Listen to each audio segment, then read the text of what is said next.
महान संदेश भगवान श्री कृष्ण का कि ध्यान में जाते हुए परम की प्राप्ति के लिए किस तरह से अपने भीतर यात्रा करें। तो यह 14वां श्लोक 6 अध्याय का प्रशांतात्मा विगत वीर ब्रह्मचारी वृत्ति स्थित मन संयम्य मत चित्तो युक्त आसीत मत परः। भगवान कह रहे हैं कि शांत चित्त निर्भय ब्रह्मचर्य व्रत में दृढ़ जितेंद्रिय पुरुष मेरा चिंतन करता हुआ मुझे ही परम लक्ष्य मानकर ध्यान में स्थित हो। तो इससे पूर्व ये बताया गया था कि एक आसन पर स्थिर होकर पवित्र स्थान में बैठें, शरीर को सीधा रखें, सिर सीधा, गर्दन भी सीधी, अचल होकर स्थिर होकर मन को अपने अचल करें, स्थिर होकर बैठें और नाक के अग्रभाग पर ध्यान करते हुए मन टिकाते हुए भीतर की यात्रा के लिए आप प्रवेश करें। लेकिन इस बात को अवश्य ध्यान रखें कि कहीं भी इधर उधर किसी भी दिशा में स्वयं को भटकने न दें। ये कहने के बाद आगे भगवान श्री कृष्ण ने विशेष रूप से कहा था कि नासिकाग्र भाग पर अपने ध्यान को केंद्रित करना है। मतलब तुम नासिकाग्र भाग पर ध्यान देते हुए अपने भ्रू मध्य पर, आज्ञा चक्र भाग पर अपने मन को स्थिर करें। इसके बाद की अगली बात अब आप विचार करिए कि कह रहे हैं प्रशांत आत्मा। एक शब्द है शांत और एक है प्रशांत। तो प्रशांत का मतलब होता है बहुत अच्छे से शांत, असीम शांति, गहरी शांति, पूरी तरह से शांत। ऐसा प्रशांत आत्मा से मतलब हो गया प्रशांत चित्त। चित्त स्मृतियां जहां, संस्कार जहां हमारे अंकित हैं, लाखों जन्मों के संस्कार, लाखों करोड़ों तरह की यादें जिस मेमोरी बैंक में अंकित हैं, वहां सरोवर की तरह, किसी पौंड की तरह, किसी तालाब की तरह वहां पर लहरें उठती रहती हैं। वो लहरें ही इच्छाएं बनती हैं। इसको व्यास भाष्य में, योग दर्शन में समझाया गया है कि चित्त में हर्ष और शोक की 2 तरह की लहरें हर पल उठती हैं। इसलिए आपको अच्छी बुरी 2 तरह की अनुभूतियां हर समय हो रही होती हैं। कुछ अच्छा भी, कुछ बुरा भी।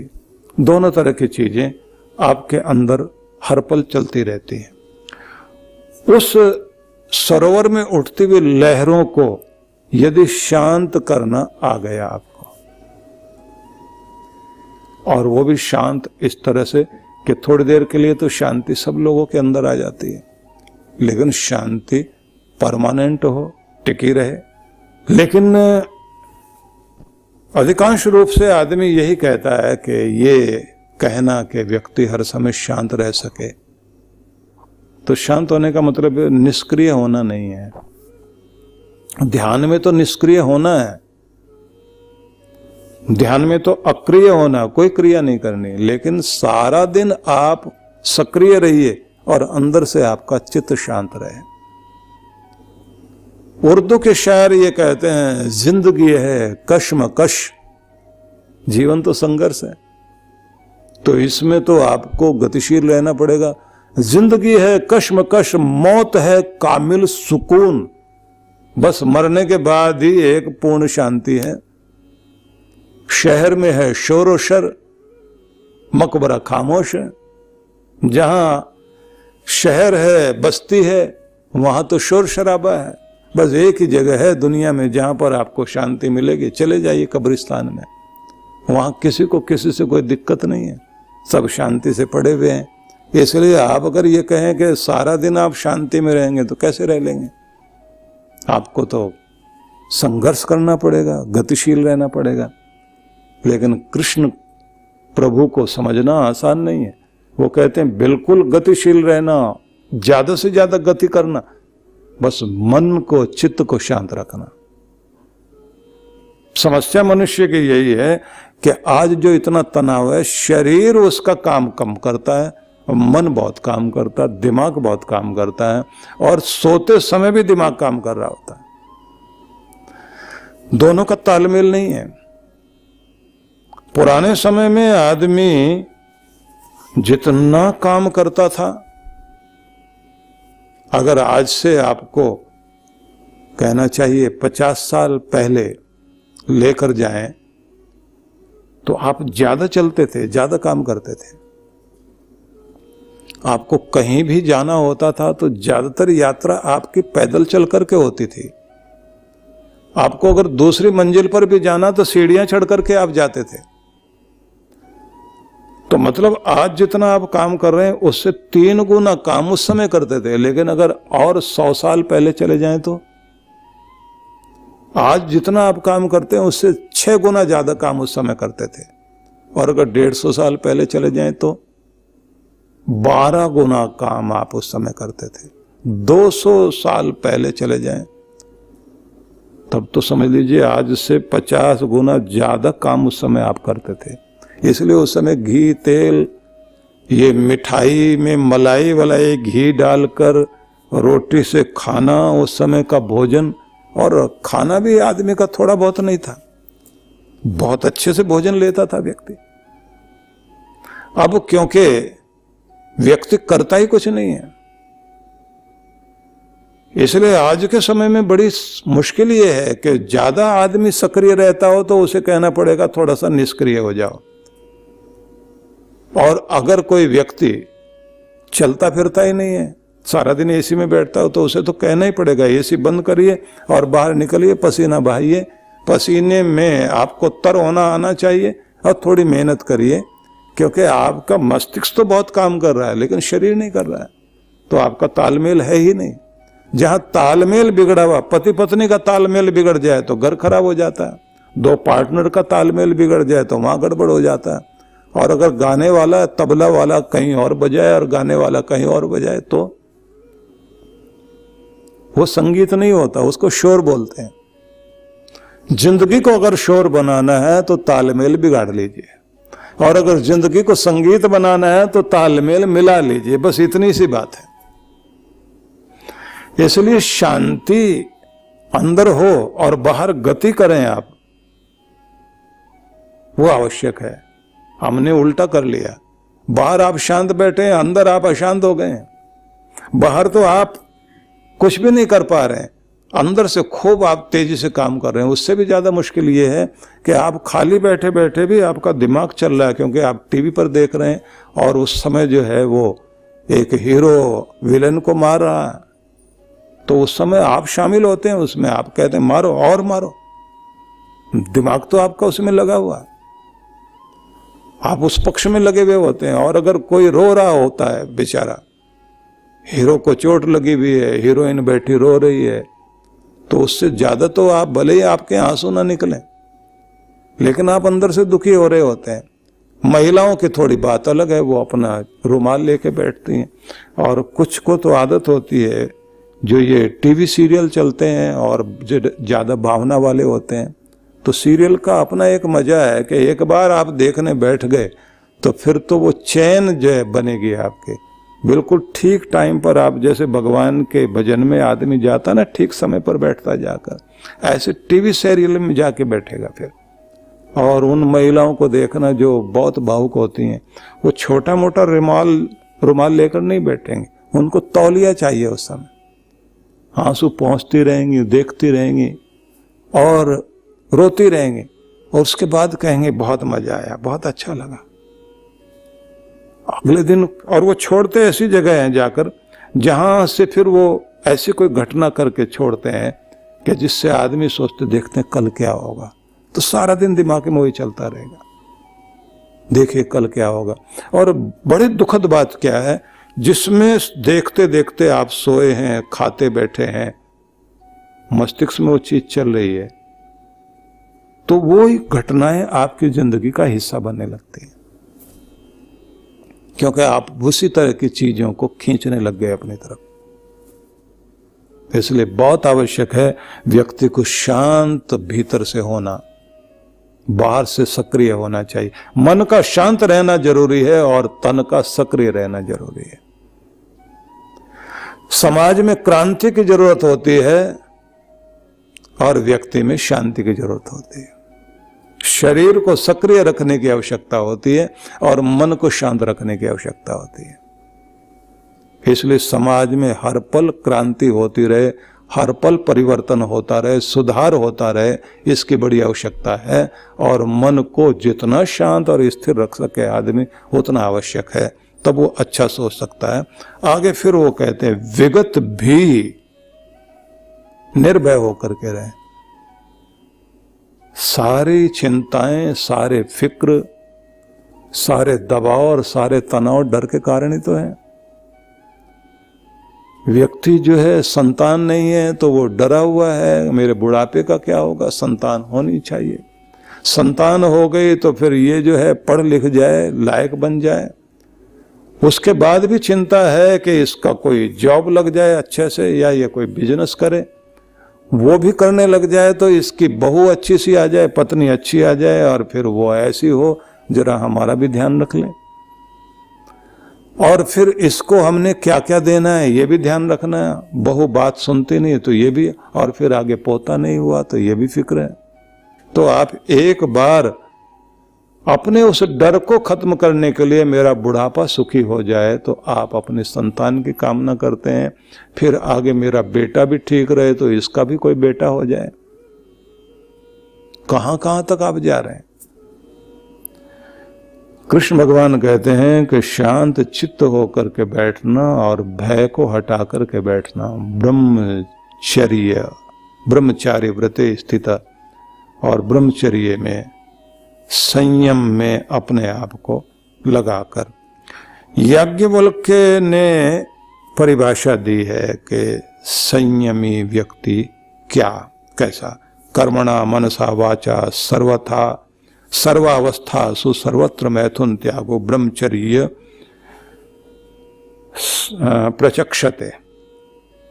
वो कहते हैं कि सभी अवस्थाओं में मन से, वचन से, कर्म से, मतलब मन में भी विकार ना आए, उस तरह की कल्पना न करें जो इंद्रियों का, जन्नेंद्रियों के सुख की इच्छा व्यक्ति के मन में जागती रहती है। तो न मन में, न वचन में, न कर्म में, न संकल्पों में, न कल्पनाओं में इस तरह की चीजें न हो करके वह अपने आप को शांत और संयमित रख करके चले, तब उस स्थिति को माना जाएगा कि वो ब्रह्मचर्य व्रत में स्थित है। लेकिन यहाँ इसका एक अर्थ और भी है।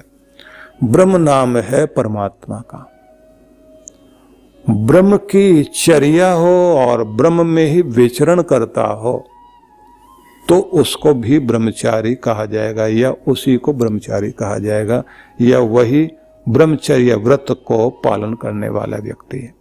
तो इस तरह से अर्थ लीजिए कि मस्तिष्क को शांत रखें, चित्त को शांत रखें और डरों को हटाएं, चिंताओं को भगाएं, क्योंकि आप भगवान की गोद में हैं, और ब्रह्म में ही विचरण करें। मन संयम में मत चित्तो युक्त आसीत मत पर। मन को फिर संयम करें, रोकें, कंट्रोल करें। मन को एक जगह लगाना सीख जाएं और मत चित्तो युक्त आसीत मत पर। साधक मुझे ही अपना परम लक्ष्य समझकर ध्यान में बैठे।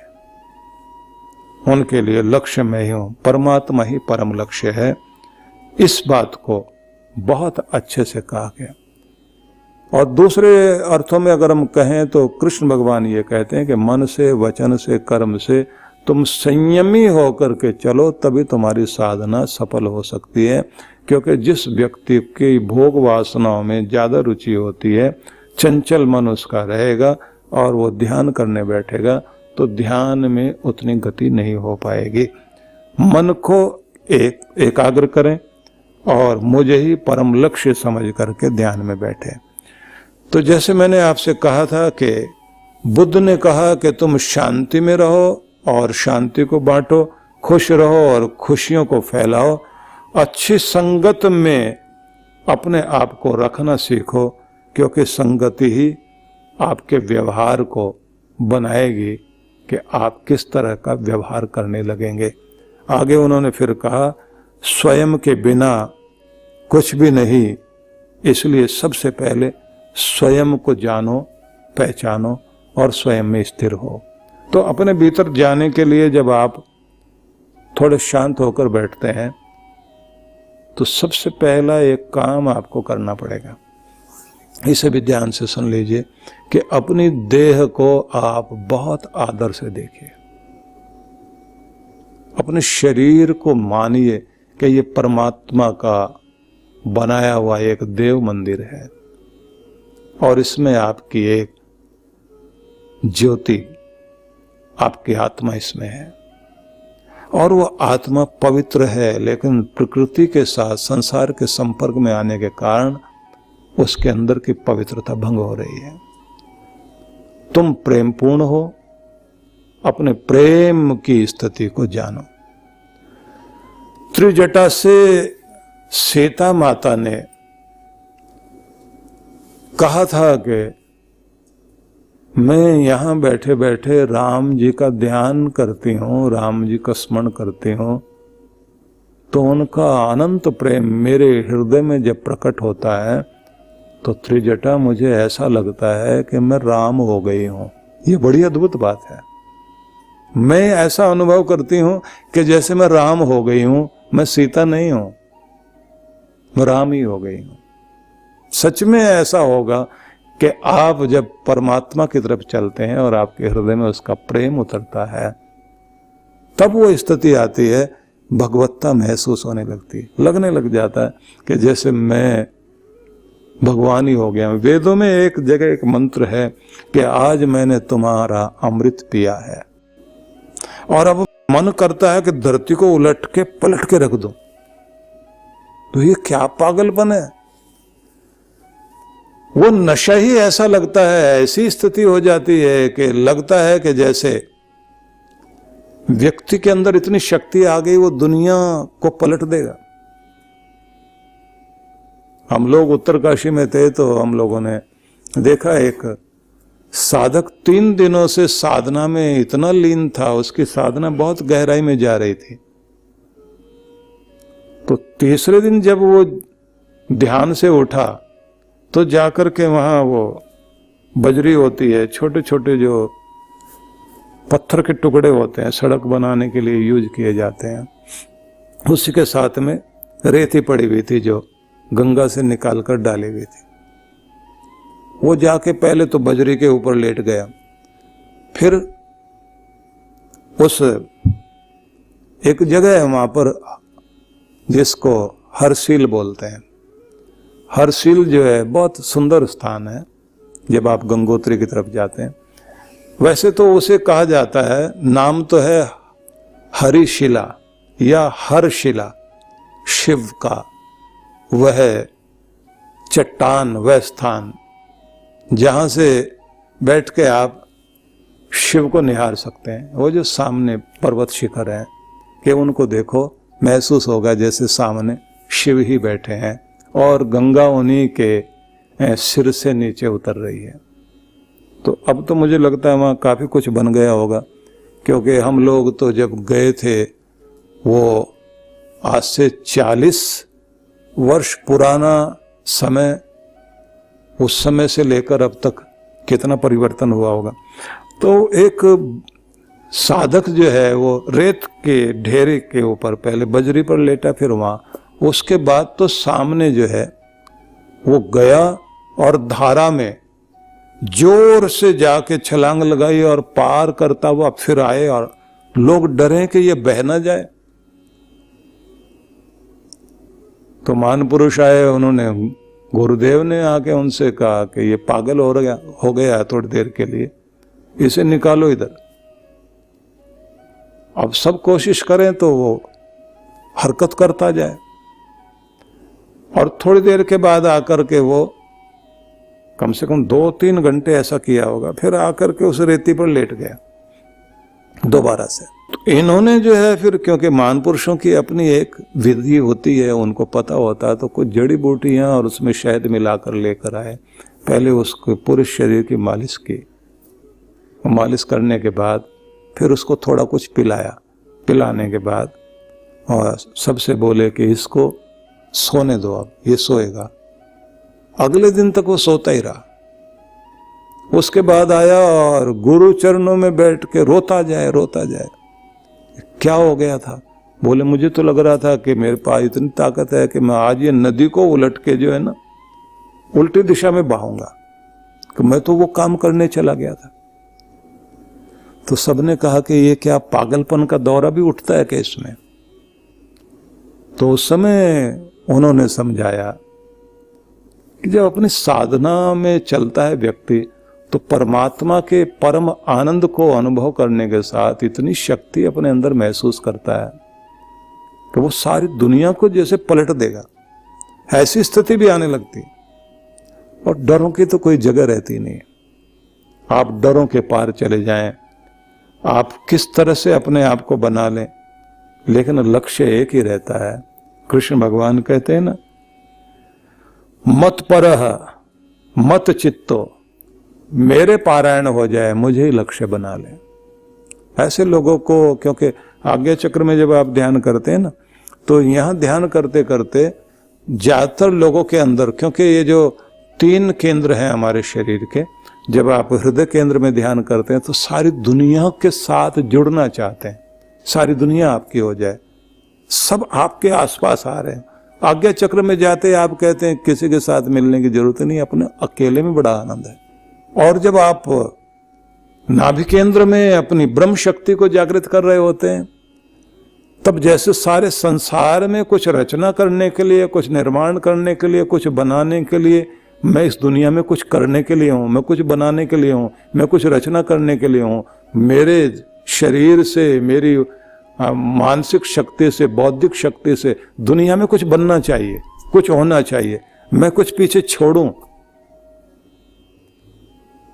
तीनों केंद्र अलग अलग हैं, लेकिन जब तीनों मिल जाते हैं तो निर्माण भी और प्रबंधन भी, और प्रबंधन करने के साथ उसका आनंद भी, तीनों चीजें जीवन में आने लगती हैं। इसलिए सद्गुरु जब ध्यान में लेकर चलते हैं तो ये त्रिदेवों की शक्तियां तीनों केंद्रों में, इस त्रिवेणी में ले जा करके और फिर उस स्थान में केंद्रित करते हैं जहां तीनों का फल प्राप्त होता है। क्योंकि केवल बौद्धिक होने से बात नहीं बनती व्यक्ति की, उसे हार्दिक भी होना चाहिए।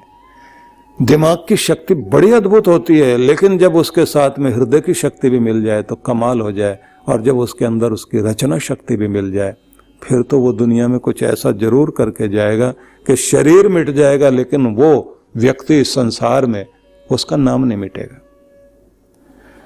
इसलिए पहला कहा गया है कि अपने आप को शांत करना सीखें और भय से रहित हों, ब्रह्म में ही विचरण करें, मन को संयम करें, मुझे ही परम लक्ष्य बनाएं। तो इसमें पहली शुरुआत तो ऐसी है कि आप स्वयं को जानें। और फिर जैसे बुद्ध ने एक शब्द कहा था कि क्रोध ऐसा है जैसे तुमने खुद के हाथ में कोयला पकड़ा हुआ है, तो तुम्हें अगर पकड़ भी लिया तो उसे संभालना आना चाहिए, नहीं तो हाथ जला लोगे। तो क्रोध अगर तुम्हें आता भी हो, तो बुद्ध ने एक संदेश दिया था कि अपने क्रोध को संभालना सीख जाओ और इसको दिशा देना सीख जाओ। क्रोध को संभालना सीख जाओ तो आगे वो कहते हैं, तो ये बात याद रखना, आदतें संभल जाएंगे। और अगर क्रोध नहीं संभाल पाए तो आदतों को भी नहीं संभाल पाओगे।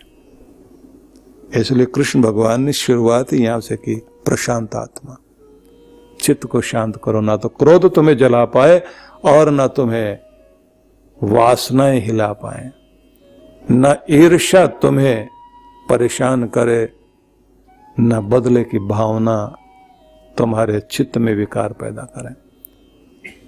तो इसलिए पहले शांति, फिर डर को दूर करना, ब्रह्म में विचरण करते हुए मन को साध कर और मुझे ही, भगवान को ही परम लक्ष्य मानकर तुम मुझसे जुड़ जाओ। बड़ा प्यारा संदेश है ये। और फिर ये भी एक बात ध्यान रखनी है कि आप उस परमात्मा के लाडले बच्चे अवश्य हो, लेकिन अपने अंदर अहंकार मत पालना कि आप ही सब कुछ कर रहे हो।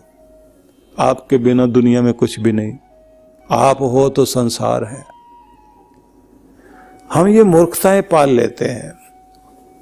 किसी की पंक्तियां ध्यान आती हैं कि गलत फहमियों के सिलसिले आज इतने दिलचस्प हैं, गलत फहमियों के सिलसिले आज इतने दिलचस्प हैं कि हर ईंट ये सोचती है कि दीवार बस मुझ पे टिकी है। हर ईंट यह सोचती है कि दीवार बस मुझ पर टिकी है, जबकि हम रहे न रहें ये दुनिया पहले भी थी और हमारे बाद भी चलेगी। और ये भी याद रखना, हमारे समय से भी ज्यादा अच्छी चलेगी। हमारे बाद में हमसे भी जो हम करते थे, हमारे आगे वाले लोग हमसे बेहतर करने वाले हैं। लेकिन हम ये सोचते हैं बस मैं हूं तो दुनिया है, मैं गया तो घर का क्या होगा, परिवार का क्या होगा, दुनिया का क्या होगा, इसे कौन चलाएगा, इनके बाद कौन।